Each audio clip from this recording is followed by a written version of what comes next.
Hello, and welcome back to Dev Game Club, a weekly podcast in which two veteran game developers look at games from the past to discuss their relevance and impact today.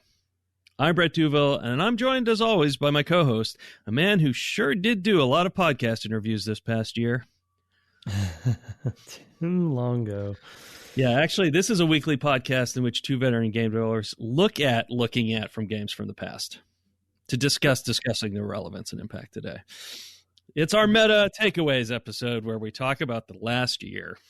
Yeah, when I went back to look and kind of, well, I mean, come on, we got to at least this has been a weird year anyway. This has been a weird year. It went from a year in which we expected to play like 3 games because you were going to be on the trail. Oh, right. Which is really funny because I was listening to these interviews and I think literally our first interview, like the end part of it, after we had the interview, was like, yeah, and that's coming up, it's going to be just a couple weeks and then you're gone. And then it was, okay, I guess I'm not going. It was a weird. There's days when, until you mentioned it, I totally forgot. Like for me, 2020 has become like COVID and nonsense in our country. And then, and tragedy, and then I'm like, shoot, that's right, I was going to be gone for 5 months. Yep. And that didn't happen. I totally didn't even it's still have not come to terms with that probably, but that's just a personal thing versus like a global thing. So it's pales in comparison, but so then I look back at the list and I'm like, wow, we played a lot of Sims for some reason. and then, oh yeah, we played Chrono Trigger this year. What? It seems like that seems like last year to me, like seems like way, obviously it was almost that many months ago, but still, it was, it's been a long year. It's been a long year. That's what I'm trying to say. The longest year, I think we can safely say. The longest year we've lived through by far. Yeah. The staying home thing. And, especially folks like you who are at home by yourself, and it's like, holy cow. Yeah. So but we definitely had some good series. I was happy to look back and see, and it was definitely a standout year in many ways too. So, and I think we ended strong as well with Ocarina. So yeah, despite the craziness, sure. I think it was a good year. It was good. And actually, before we kick off our themes proper, one of the things that, looking back on the year, people have asked me, actually a journalist has asked me, like, you do this podcast, but what do you actually take away from it? And one of the things was really funny. We spent so much time on Republic Commando and talking with all the folks that we worked with on that.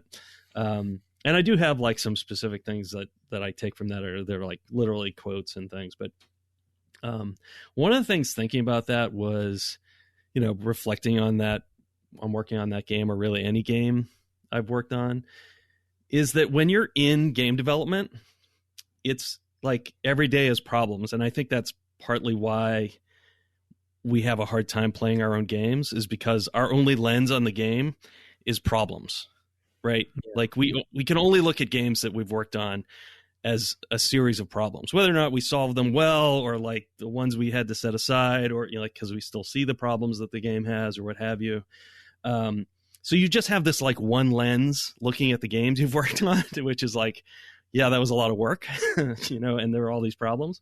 But the silver lining to that, specifically looking back at Republic Commando, is when you're working with a high caliber team, like I'm an engineer, right? And I like my whole job is solving problems. When you work with a high caliber team, you get a higher caliber of problem, right? It's a more interesting, it makes the work more interesting and rewarding. It's not like, I can remember some of the problems I had that were not interesting on Republic Commando, and they did not come from the team.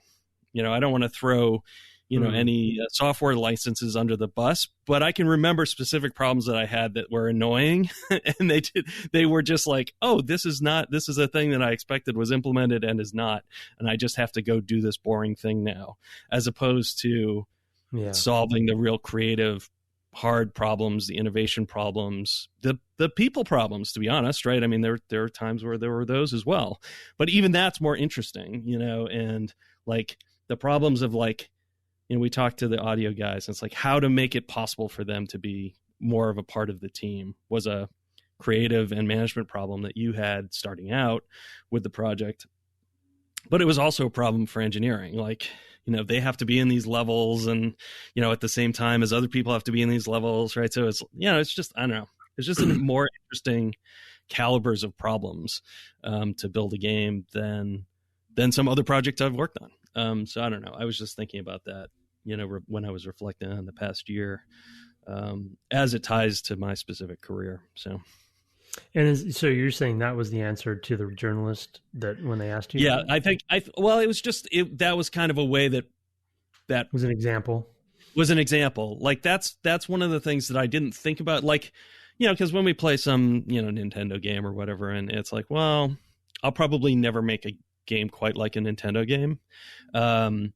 So I probably can't really take and with engineering generally, it's hard to take specific things away from games that we play and go, oh, I would do this. And it might occasionally be, like a little technique or something that you're like, oh, that's a cool thing that they did, but generally it's very hard to abstract out the engineering problems that they solved and feel like it's something you can take away.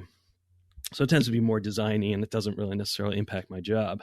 So It was more like, but yeah, when I look back at the games I've enjoyed most making, it's because I worked with great people and the problems were more interesting as a result.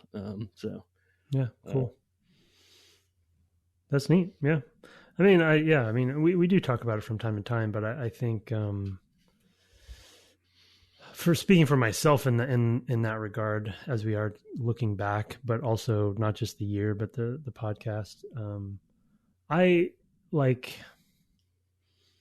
don't know. I assume filmmakers get a lot out of watching classic movies and talking about what made them tick, you know what I mean? And I feel like for me, the discipline of what especially I do, I don't know how you couldn't get something from what we're doing with this. Like we're basically just forcing ourselves to have the luxury of playing an old game more deeply, forcing ourselves to finish it, or at least attempt to. Most of the time, I don't always finish them, and then force ourselves to talk about it, and you would do that normally day to day at your job and water cooler talk and all that kind of thing, and it would come up from time to time, but not in like a structured way.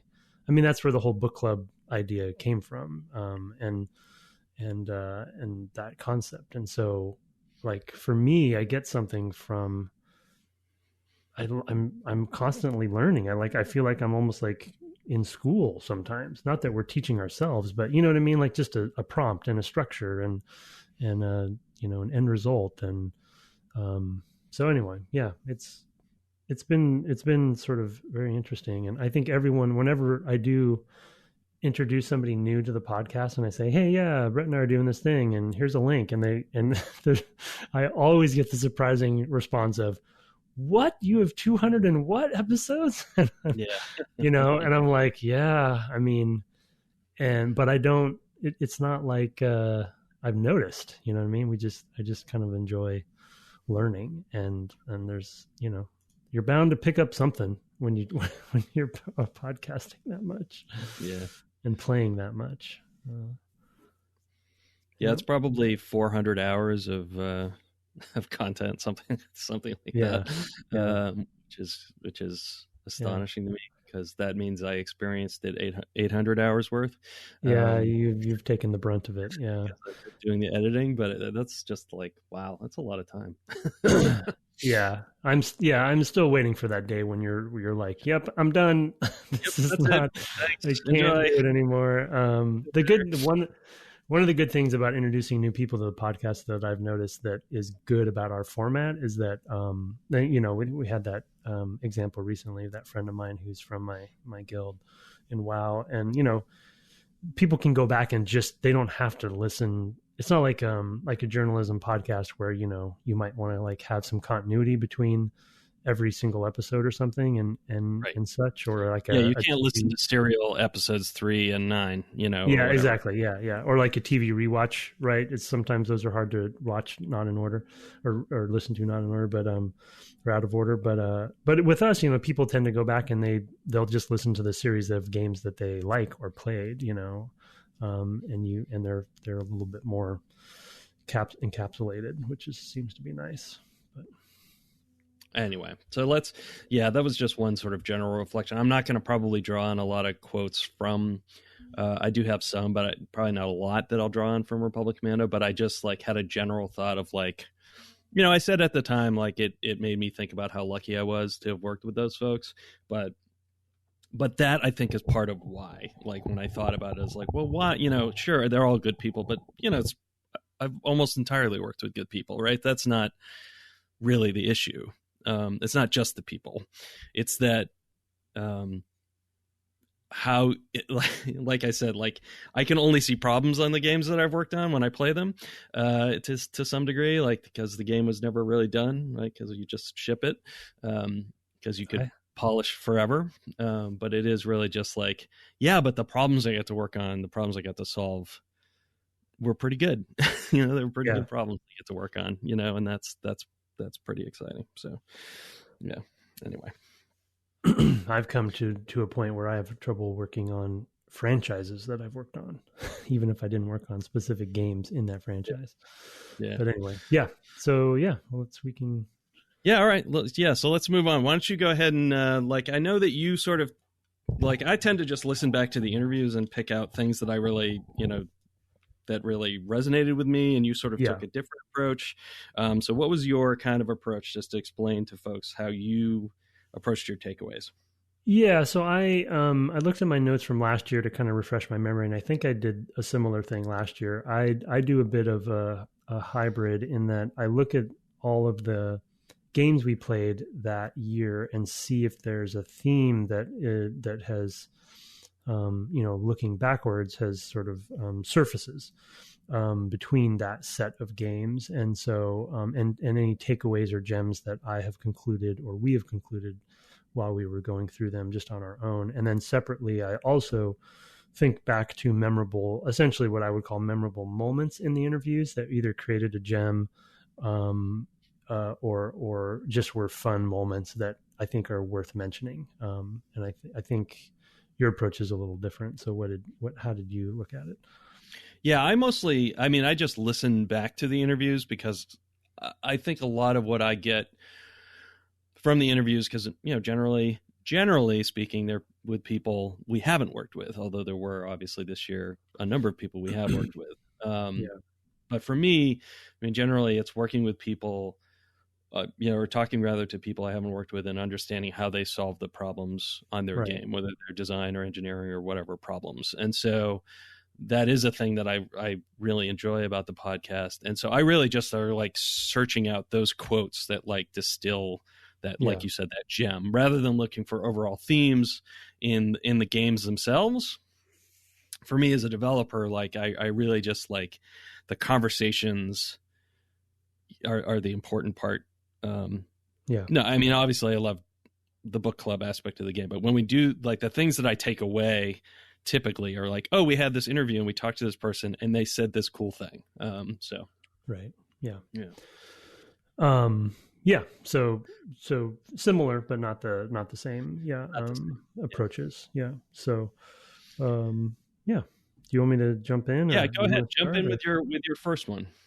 Okay. Yeah. So, and I think with my sort of thematic takeaways, they don't necessarily need much discussion, because we've obviously discussed them throughout the year, but, as a way to sort of, distill them down, I'll go through them and we can kind of go back and forth. But the first one that, probably is not a big surprise for anyone who's listening intently to, especially the Ocarina of Time, series, is what I guess I'll kind of describe as how we had an interesting theme for myself, at least, of games where the aesthetics of the games merged and melded well with the mechanics and dynamics of the games.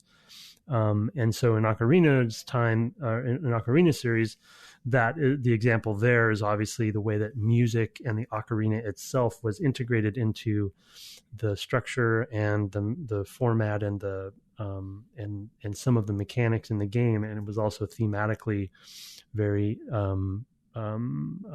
intertwined with what was going on with the story and how time worked and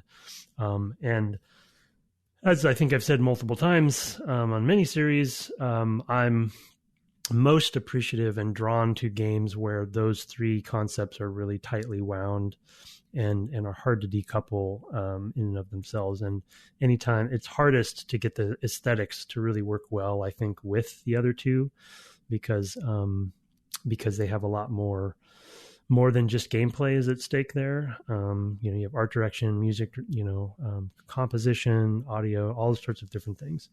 So Ocarina is a good example of that. The other two that are a little bit more of a stretch, but I still feel like is true with this theme with Phoenix Wright, though fairly simple from a gameplay mechanics perspective. The game design was really well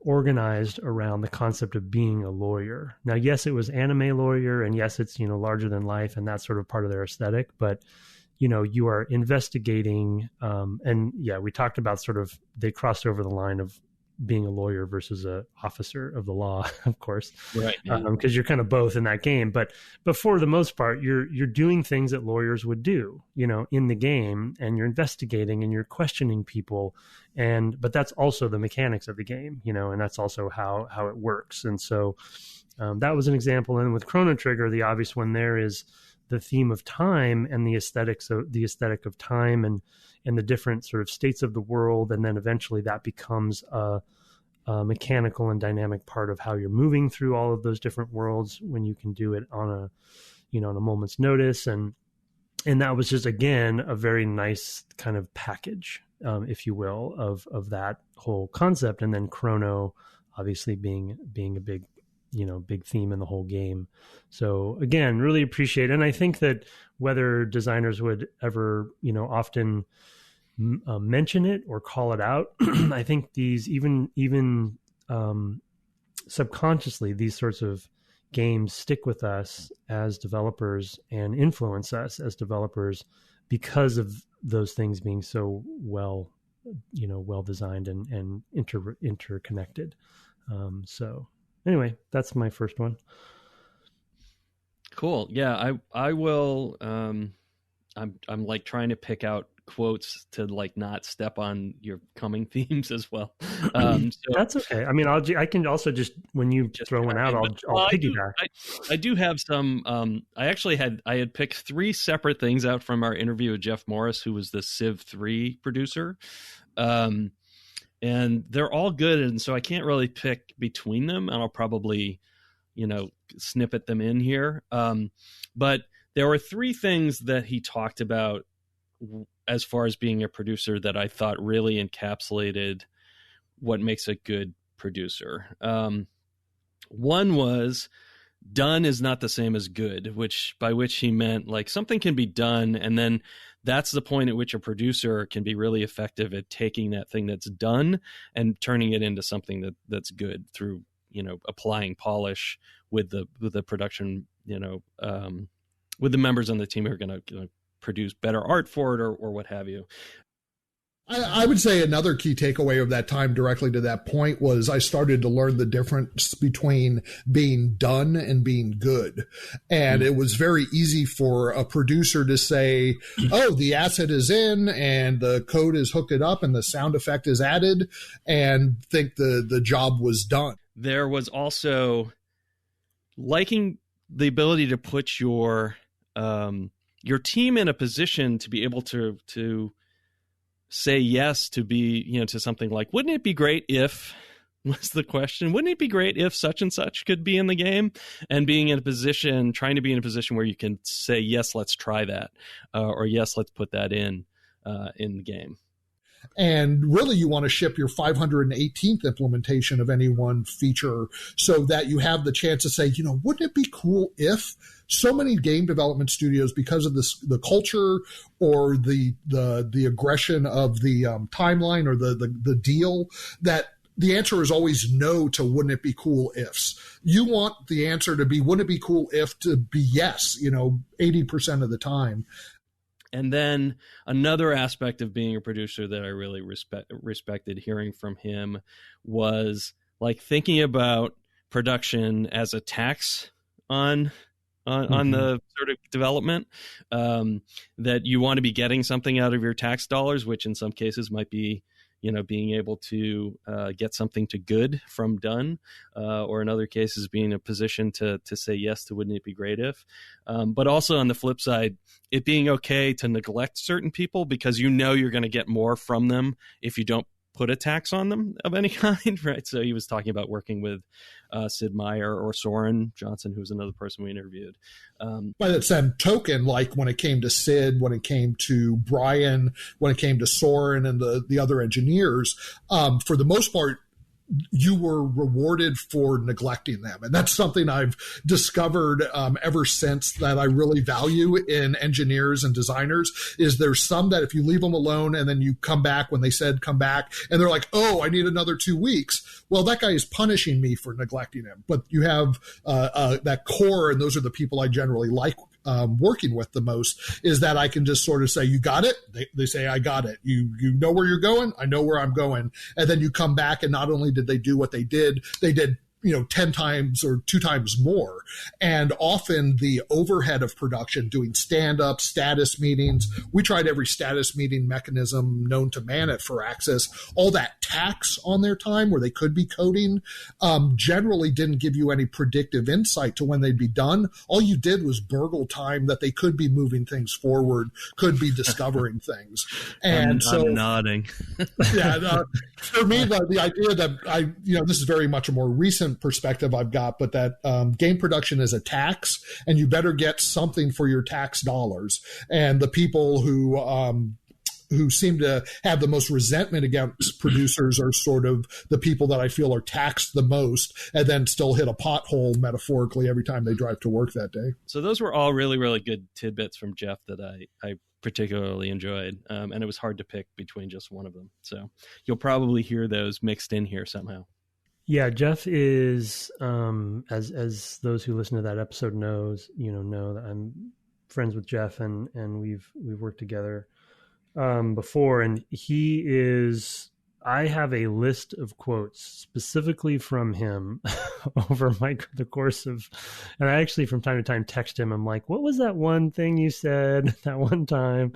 And he admits, they're not all his original quotes, but a lot of them are, and he's a fountain of great game development, like gems, quotes that you just want to repeat. And usually, to your point, like usually when you say one of those quotes that he uses or that he has created to a developer, a lot of times they know what it, they're immediately like, oh yeah, I know what that means. I know what you're trying to say, because it's like, it's a distilled down version of a concept that we struggle with or whatever, or often talk about. And he just finds these great ways to encapsulate it. Yeah. Or had to learn, or something like that. Yeah. I mean, with when I say done is not the same as good, I remember I can't remember if this came up on one of the interviews because I didn't get to re-listen to all of those, but we had a milestone that we did everything we said we were going to do, and then the result was not good. It was everything was technically done, but it didn't come out. Yeah, I feel like it did, but it didn't result in what we were aiming for, and we realized we were missing something in our process in part, but also just. That was probably where you and I learned that, like, done is not the same as good. And I think that was a perfect example. So it ties into our career as well. So,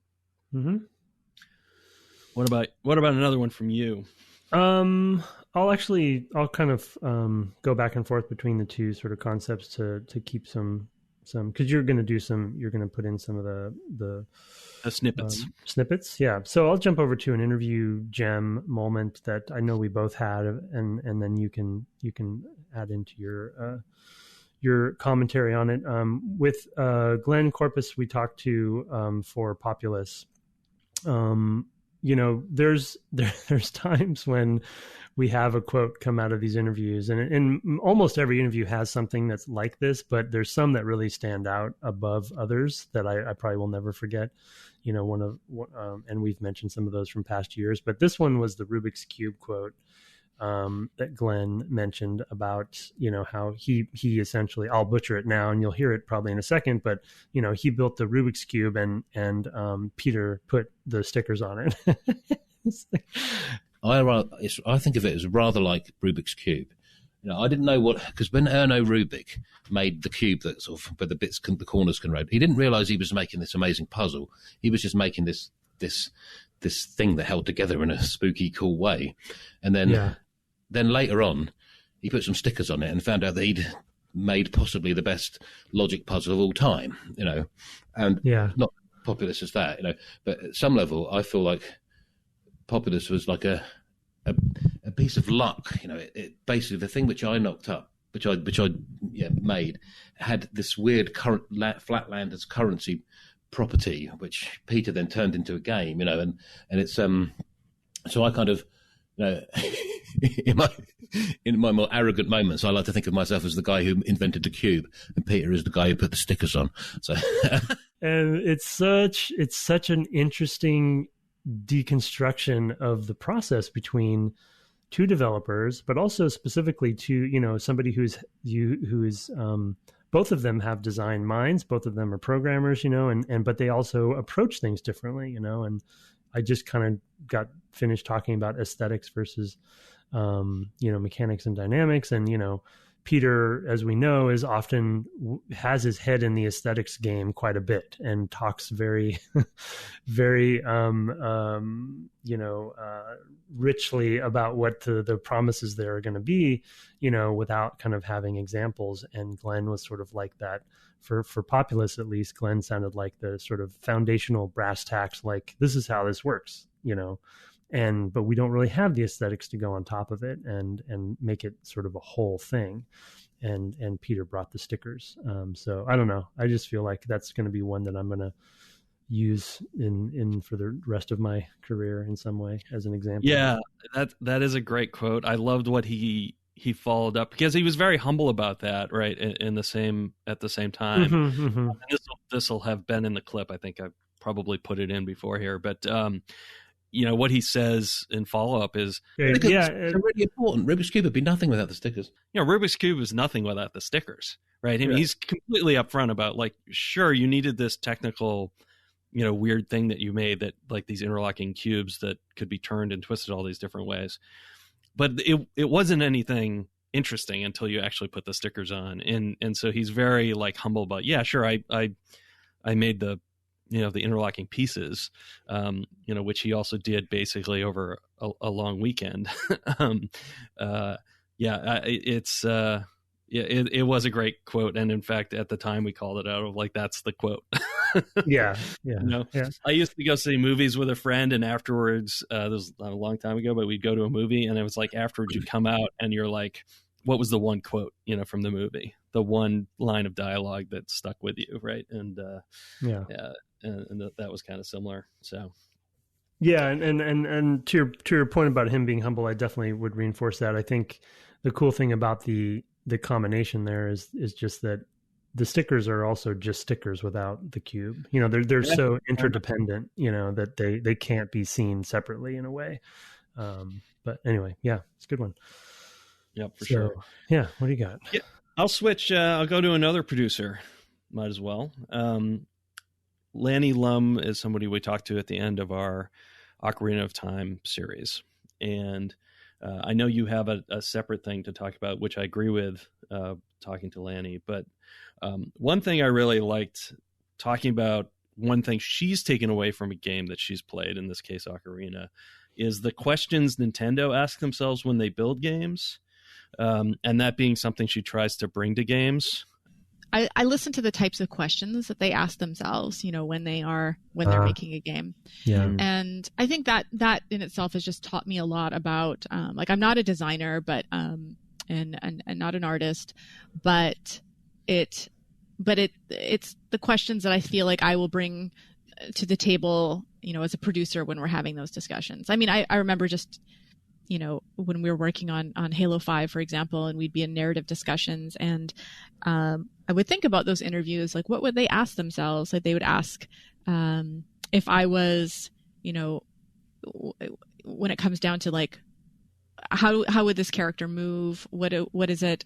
Really just building, like, all of these solid use cases and user stories, which I think is common practice probably in game development today. But I mean, I think that they were, again, so ahead of their time when they were building it, through the 80s and 90s. Those were the questions they asked themselves, and I don't know if that was kind of a best practice across the industry.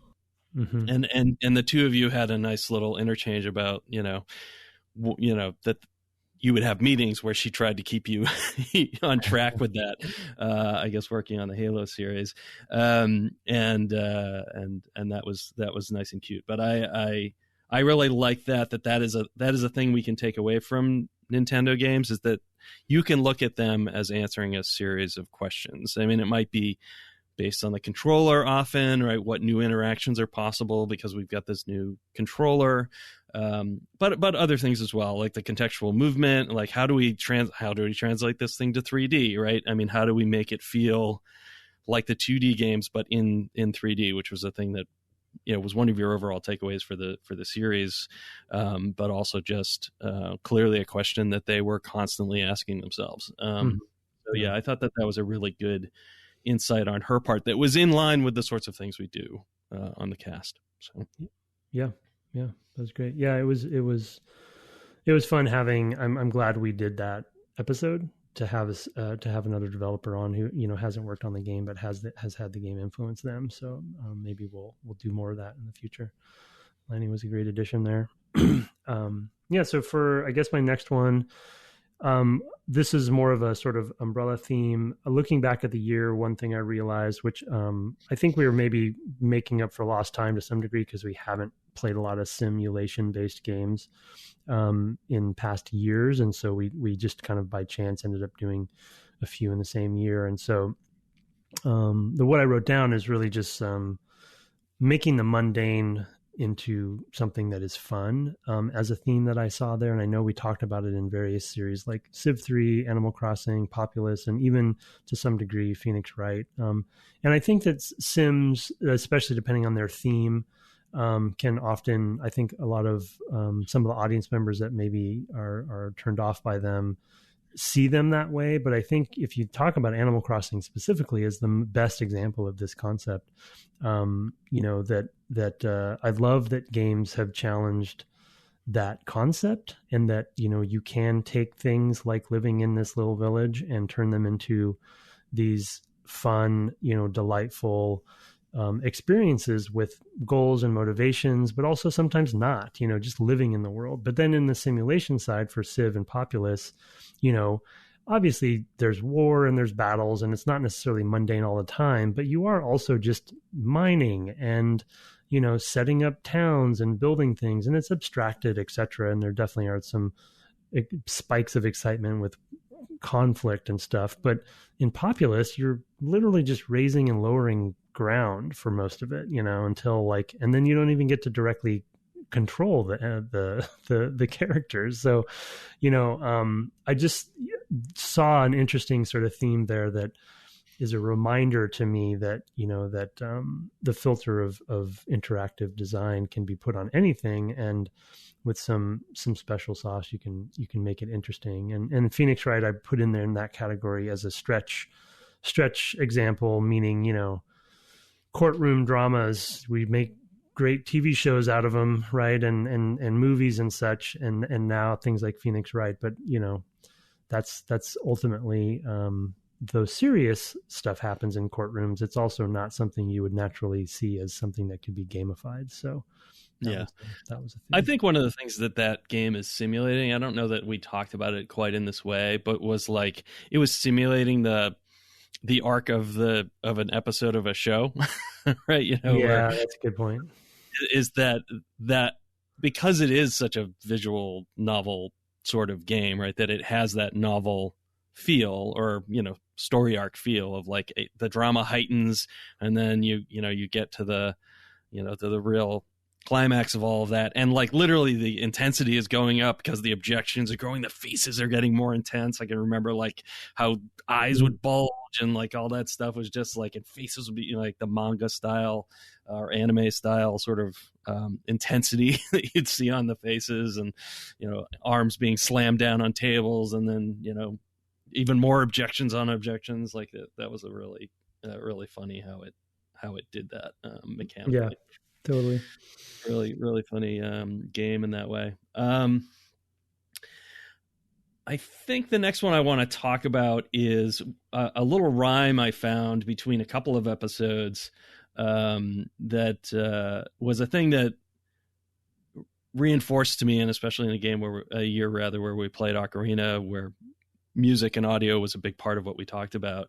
When we talked with Brian Matsuda, which just came out last week, but which was about a month ago now for us, he had talked about the Ocean Hotel level and how he had to constantly defend that level in development and keep the combat out of it because it wasn't scary, because the final audio wasn't in. As you might be aware, like things aren't really scary until like the final sound is in. Right.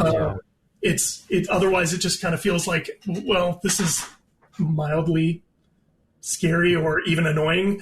But one of those things that like, that's one of those ones where I think, early on, I really had to defend the design of that one because people were like, well, there's no combat in it. Can we put some combat in it to make it, to make it more exciting?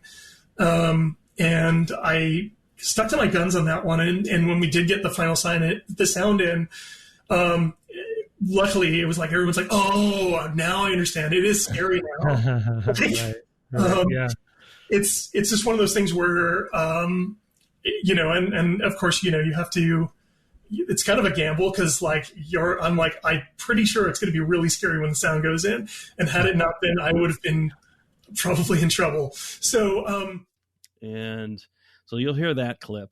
And then when I was listening back to Jesse Harlan and David Collins speak about Republic Commando, Jesse brought up that he had a similar experience where an audio person, whose name I don't think I have corrected here in my notes, but I'll look it up, mentioned a Force Unleashed 2 level that similarly had to be fought for, that the level was going to be cut in a game where I don't think any more cuts really could have reasonably been made, from my understanding from Jesse's talk at the time.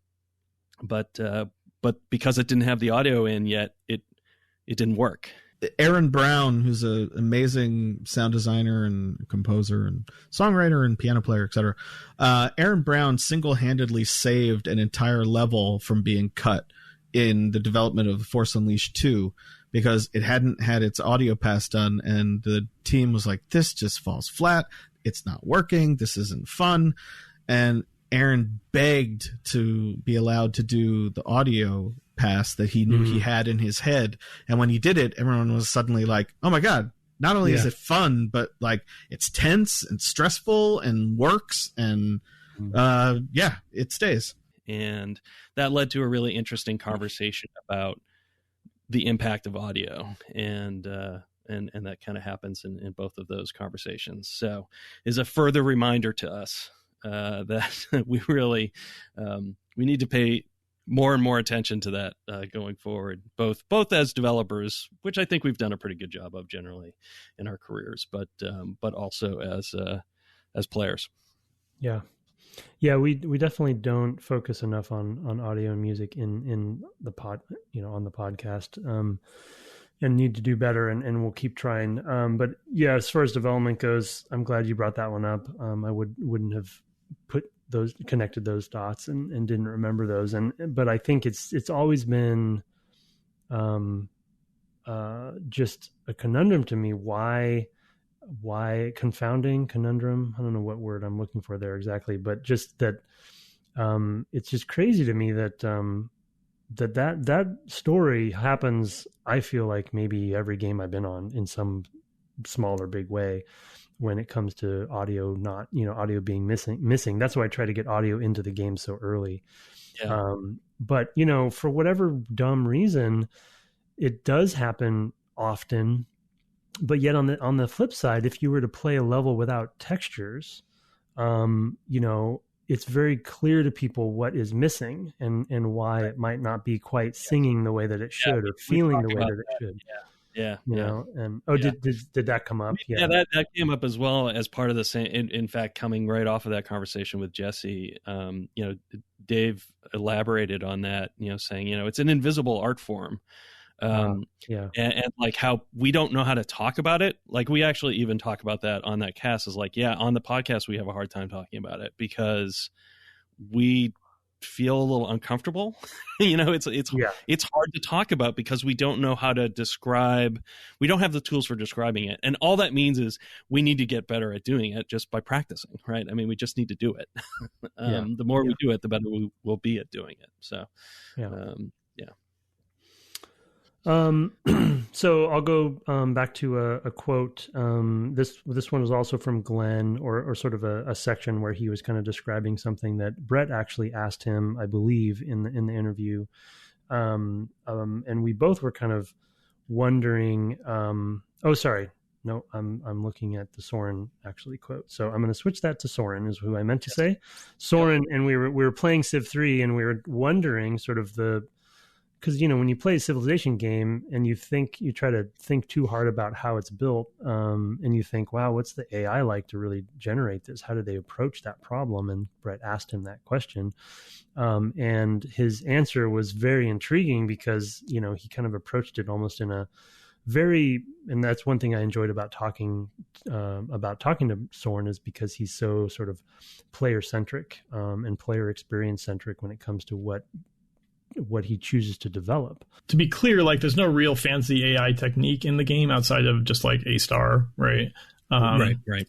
And so, I mean, it's still kind of like pretty dubious there's no real technique that's going to necessarily help make the AI work well. It's really just a lot of hard work of, Brian has something he likes to talk about where, he's like, literally the first AI is just random, every turn move to one random tile, right? And you just start with that, and then you just iterate. And like it sounds pretty stupid, but like it's the base truth is just that like you're not going to be able to design this thing up front, right? You just figure out, well, okay, what's the first step? Well, okay, they have to found a city. All right, well let's write some algorithm that like looks at all the tiles within a certain range and gives them different values based off of like where you think would be a good place to found. Okay, great. Now it founded a city. Okay, now it's got to decide what to build in the city. Okay, great. Well, now I got to write an algorithm that assigns weights to all the different units and all the different buildings and whatnot. Because that is, I think more developers should think about that, because I think we always think we know what we need to work on, but at the end of the day, the player is the most important thing. And so don't overthink it. And so his approach to how they developed AI, or he developed AI, from almost like a player experience, almost linear approach, and problem solving kind of step by step, rather than thinking of some uber system that would account for any possibility. You know what I mean? For a game that isn't linear, that is a simulation game. And right. This is a super fascinating answer to, and not what I thought he was going to say. Yeah, it's a good quote. And in response, I'll add another clip in. This was from our conversation with Glenn Corpus, where he described the pathfinding AI. Mm-hmm. Which was what I described at the time as the anti-pheromone AI, where the villagers would mill about, or walkers, I think he called them. They'd mill about and just, every time they stepped onto a tile, they'd increment a counter that they'd been there, and then they would try to walk on tiles with lower numbers. Basically, is how it worked. And then there's one called map steps, which gets incremented every time anybody walks across it. So the sort of primitive pathfinding algorithm would avoid areas with high map steps, and that would give them the ability to sort of, after wandering around, they would suddenly take the right route eventually because they'd filled in all the wrong ones, and with their amber. I just at the time he said it, I was like, "That's amazing!" Like I've never heard of that.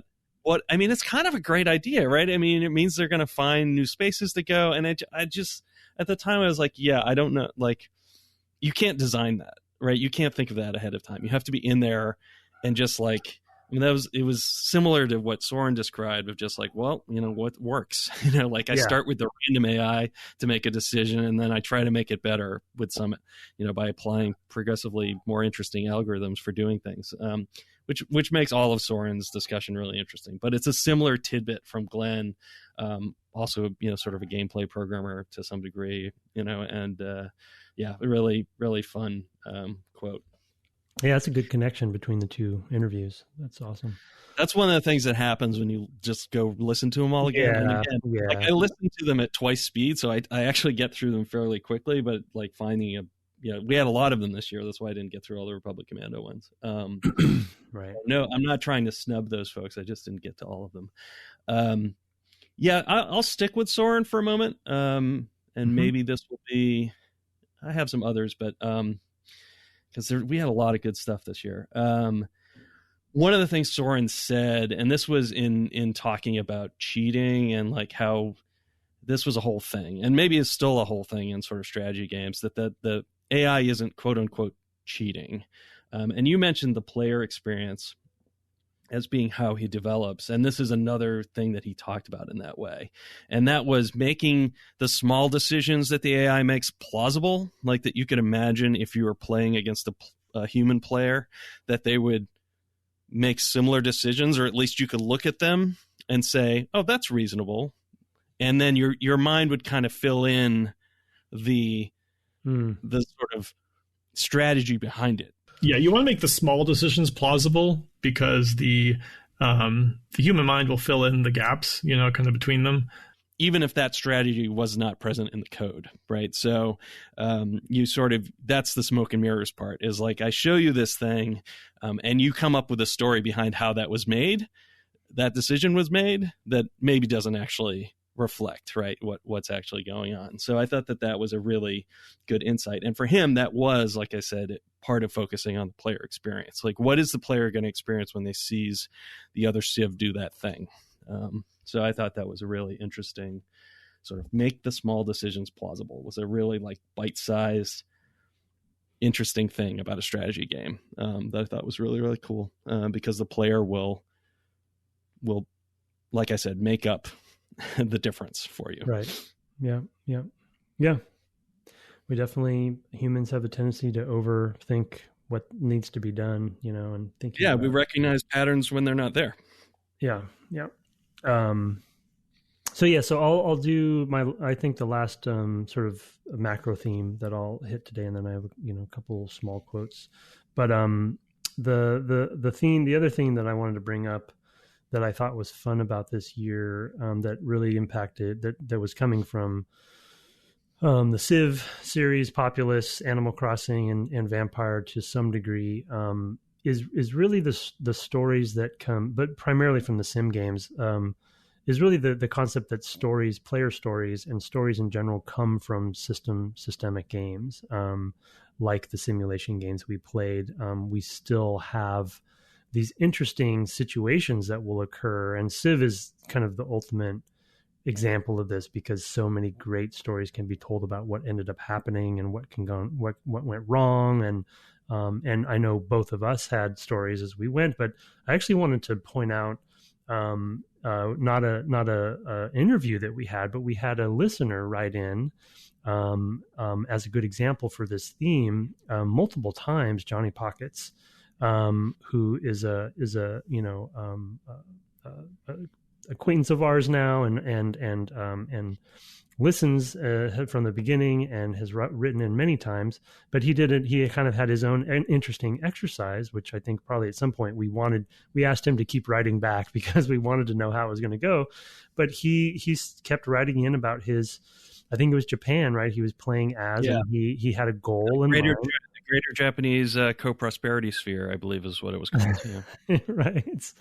And so he was able to basically tell us a story with each time he would write in about the progress of he set a goal for himself, and he kind of had a general sort of thrust for what he was trying to do, and kind of approached it different ways. And I think he, restarted various times and stuff, but it was still interesting. It was still fun to hear him come back and give us a story. And the cool thing about Civilization as well is that it's historical as its foundational conceit. And so when you use, which we talked about this on the series, when you use proper nouns like Japan or China or something, but then the history is different than we know it to be, then it makes it even more interesting because you're kind of rewriting history and the story becomes something other than what has actually occurred in real life. So it's just a reminder to me, that story is obviously important to me in games, and it's important to a lot of people, and it's in many games, but stories are not always what you think they are. And I love that those kinds of games, and even Animal Crossing, right? You told a story about how you had this sort of headcanon relationship with a hippo, I think, or something. Yes, Bertha. I remember her well. She still has more. She broke it. She moved away eventually. Yeah. See, it's the story's I'll never still let going. that go. Yeah, that'll be still with going. me forever. So anyway, that was my last sort of thematic takeaway. That's a good one. I think I'll take another one. This is not a rhyming one, but another one from our conversation with Brian Mitsoda that I really, really liked. We've talked about, I mentioned Lanny as a thing that she took away from a game she played, and, what she took away from that she tries to apply in her work. This was a thing that Brian described as learning on the job on Vampire, is that when you're writing characters, to make them feel realistic and, that they're part of this world, you've got to remember that the player is interrupting their day. The NPC's day is how he put it. When you conceive of a character, the important thing to think about is think about this character's been here for how long. They know these people. They know how to do these things. This is what they do to people they don't know. You have a sense of who that character is in the world and what their purpose is. And there's a player facing purpose that they exist for, but they also have their own life and they exist. And it's important in the writing to reflect that, to make them feel realistic. It's that they don't feel like they exist just for the player, that player is interrupting their life. Yeah, that's great. That's a good. They have their own lives they're living, and I'll put in a snippet of that. But it was a great sort of nugget of that's a thing he learned about writing on the job. I liked, and that's, I thought that was really great because, in so many games that we play, we've lamented the Chosen One story.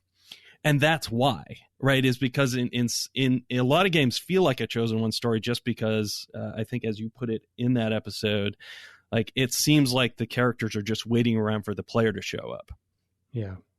I've recently been playing a little bit of an Assassin's Creed game, the Egyptian one, Origins. And one of the things that happens is that you go and the characters you interact with in the world, they're having conversations, and you go and you press the interaction button, and then it fades away and does a camera switch, so that it can frame and play basically a little cutscene with dialogue. And that actually shows this problem because it makes it seem like, oh, you're much more important in the world, right, than you seemed just a moment ago, right? It's funny because it's I think a lot of the stories are actually pretty good, but this weird setup thing that they do makes it seem like you're the chosen one, right? So I don't know. It's just a thing that it's just to give an example of a game. I'm not throwing them under the bus. I've said my love for those games a lot. I've played a number of them. So it's not really a criticism, but it is a moment where it's like, yes, this is what we're talking about. Like, I was interrupting their day, and now I'm definitely not, because look how important I am, right, or whatever, because you've done this whole thing where you set up this cutscene you want to play back, which I get. Like, there's a lot of reasons to do that as well, and things to like about it. It's a trade-off. But I loved that nugget from Brian about how to make characters that really feel like they're part of the world. And we talked about it specifically in the context of that IP, that, like, not only are you part of the world, you're also a nobody in that world, right? You're a new vampire, nothing to some of these higher level vampires and things like that. So it was pretty great. Yeah, so. That was a good one. Yeah, you definitely can tell the games that don't think that way, and they stand out. When they're not. Yeah, because they're rare. Yeah. Yeah. So actually, I think I'll make this my last quote as well, and so. This one's coming from our interview with Lanny as well. And I think that this one I wanted to point out because I think it's also, not only is it a cool story and a fun thing to hear about her, as an early gamer playing the original Legend of Zelda, but I also think it's an important one that needs to be talked about more, especially in our medium and in our industry. And that's really her story about playing the original Zelda. And, not being, as a kid, you're not exposed to sort of like maybe Nintendo Power or whatever, the stories of things. And so you kind of make your own assumptions about, she didn't read the manual or whatever, right? So she made up her own assumptions about the characters, and her assumption that, the character of Link in the game was actually Zelda, which, to be honest, makes a lot of sense based on the name of the game, especially because it was the first one. So you're like, yeah, that's the Legend. I'm playing Zelda. Of course I am. It's called The Legend of Zelda. Well, the first thing that intrigued me about it was, this is a game about a girl? Like, that was kind of my reaction. Like, she was telling me about Zelda, and Zelda's this princess. And so I actually went into playing the game thinking Link was Zelda. Like, I thought I was playing a girl for the majority of the game. Right, yeah. And unlike the other games that I had played, which, again, I had fun and kind of dabbled in, I really didn't get, there wasn't the sense of immersion and connection that I had because I wasn't playing a female character, and I really identified with this little green girl on the screen. So, yeah. And her, excitement about that being a girl, at the time, and how that influenced the possibilities. I think for her, I think she said, I won't obviously try to, repeat it because we'll probably play the clip, but, and that, the realization / whatever reaction she had when she found out that wasn't the case, and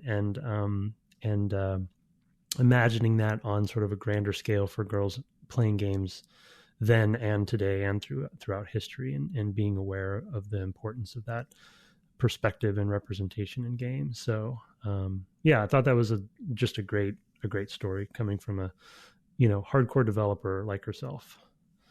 Yeah, I totally agree. Yeah. The hardest of the hardcore as a former pro gamer. Yeah, right. Exactly. She's been through starting her own cons apparently, and cosplaying, and CSGO or Counter-Strike, not Counter-Strike Go actually, but Counter-Strike, and now being an executive producer for a big game. Yeah. So. Yeah, for sure. I'll end on, so one of the things about replaying Republic Commando, and on a kind of lighter note, and I think appropriate for a podcast about games. I learned about a Republic Commando Easter egg this year that I wasn't aware of previously. Do you know what I'm talking about? I do not remember. No, I'm sure it will. I wanted her to be able to hear her name in the choral text, but I knew that a 13-year-old would have zero attention span to, like, for me to say, like, okay, now wait, I just got to get to this part of the game for you to listen. So her name is Cody, and so that's the very first thing that the clones say right at the outset. That big Cody. Jesse Harlan. Yeah, that's right. Yeah, go ahead. The very first 2 syllables of the very first song you hear when you put Republic Commando on is the name of his sister, who was 13 years old at the time, and that was something neither of us, I don't think, had any idea of. We were both like, I can't believe you got for 15 years. That was pretty amazing, and I laughed a lot hearing that story again as I listened to it, preparing for this episode. So I'll sneak that in as well. But I thought it was great because it's an Easter egg. It's funny because I put Easter egg messages to my sons in our first the Starfighter games. You could get them from the front end menu, the mission select screens type stuff. And then I never had time to go and do it in Republic Commando because we didn't have those sorts of screens. It wasn't the sort of same arcadey front end feel, right? Because of the in situ, that it was meant to be. Right. I never got around. I had a way I thought I would do it. I just did not have time on that game to do something like that. But I thought that was a really funny thing.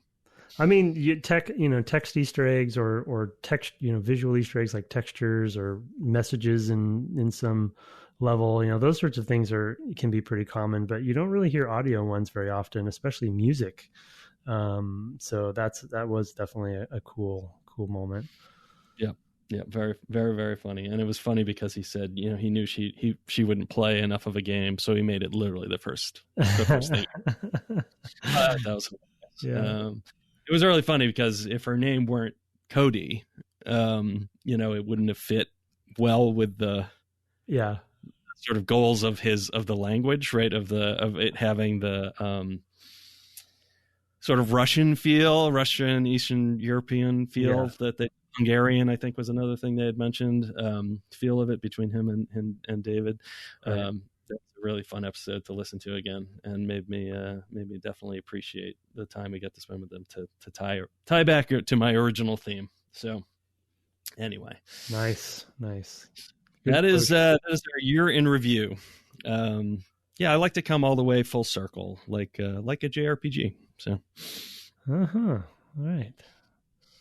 Like Chrono. Let's talk about our next game, which we spent a significant amount of time prior to the episode hemming and hawing over and discussing. Why don't you do the intro? Yeah, before I do that, I will just say, it's 2020 is over, and that's, we have our year in review now also done, and a few weeks in. But it's our podcast, so we can do what we want, apparently. But I'm glad 2020 is over. I'm glad we played some good games, but good riddance, and let's move forward with everybody's lives. How about that? Sounds good to me. Yeah. So speaking of which, the way we are choosing to move forward, the Chinese New Year doesn't begin until February, so fair enough. We got right. Yeah, we're in the ballpark, right? Fair enough. So we both been playing Dungeons and Dragons, as you know, for anyone who's listened semi recently. Both of us are playing games and running games as DMs for each other, basically, and others, but others.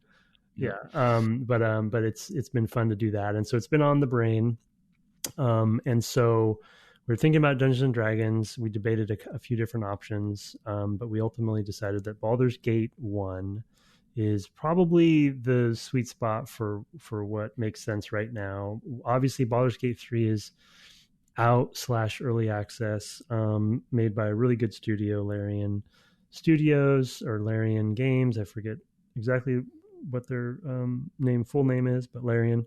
And so it's timely in that regard. And also because D&D's on our mind, Baldur's Gate for the 90s really was the return of CRPGs, Western CRPGs, on PC, and really set the gaming world on fire in many ways. And Baldur's Gate 2, I think, set crazy records when it came out as well. So as a series, obviously that was BioWare's really big game break as well. So we would probably talk about the studio some, and they have quite a legacy. And so very appropriate, I think, example. We did heavily debate almost playing Pool of Radiance, which was sort of the best example of a gold box game, which would have been from the 80s, which is technically the first sort of big CRPG coming from D&D. But we went with Baldur's Gate ultimately. So where are we going to play to?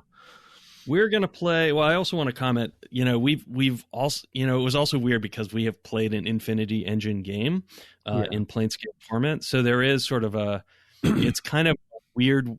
It's weird from a lot of standpoints, right? Because of course that game, it uses the same engine, and we did refer back to Baldur's Gate, and we probably at the time even said, I don't know if we'll ever play Baldur's Gate for the cast because it's so long.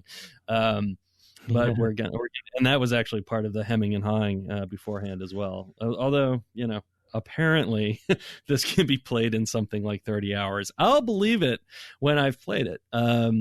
We are going to play, first of all, we're going to play the Enhanced Edition because that's the easily available one these days. It's been modernized. You can even play it on your phone. I can't imagine what that's like, but you can.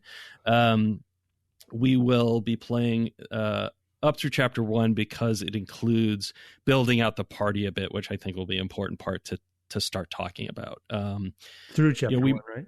Through Chapter 1, yes. Yep. Because in Chapter 1, towards the end of it, you're starting to build up the party, and I think that's a big part of any D&D campaign, right? Is getting your party together, whether it's before you start playing, as in getting the players together. So it's kind of an important part of beginning D&D.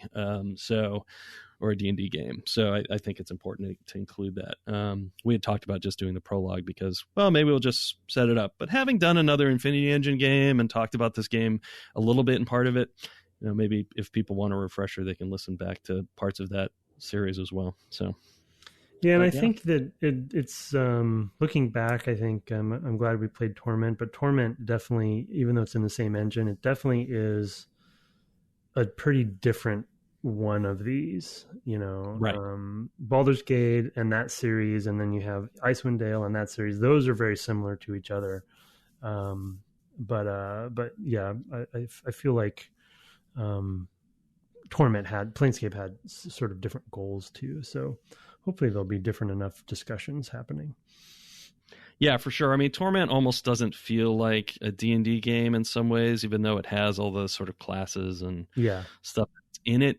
It's so focused on the this weird story in this very, very strange setting. I mean, that was one of the things about D&D of the time, was that as sort of second edition, I guess, got older, the elder game, as it were, of D&D, they started trying other weirder settings.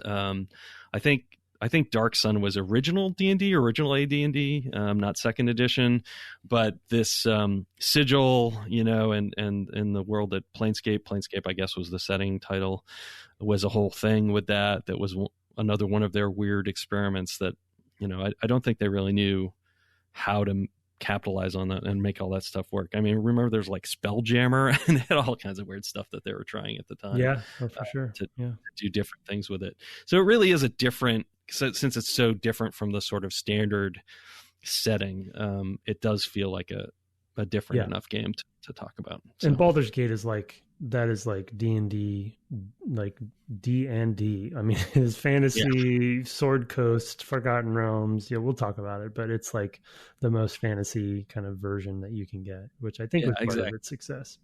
And that is a particular love of Tim's, right? Because he is actually, his campaign he's running is set in Icewind Dale. So we got the whole tie in there for you. I know you're salivating.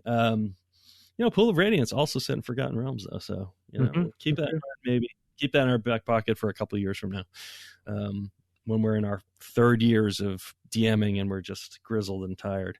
In any case, so look forward to us talking about that next week.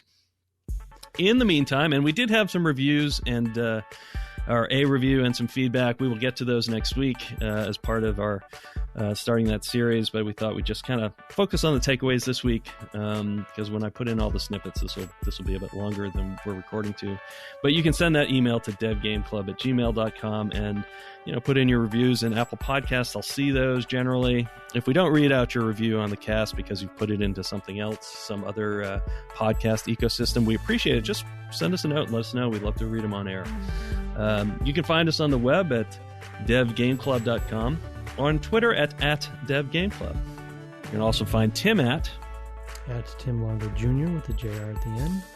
Hey, can't I also find you streaming at that handle on some other platform? Yeah, right. Thank you for the reminder. Yes, we're recording on Tuesday, but it'll be out on a Wednesday. But my rhythm so far has been Friday nights and Tuesday nights. So at 6 p.m. Pacific time, I'm going to be playing the Hitman reboot series for probably quite a while, because I'm going to go through all of them to get to Hitman 3, which just released.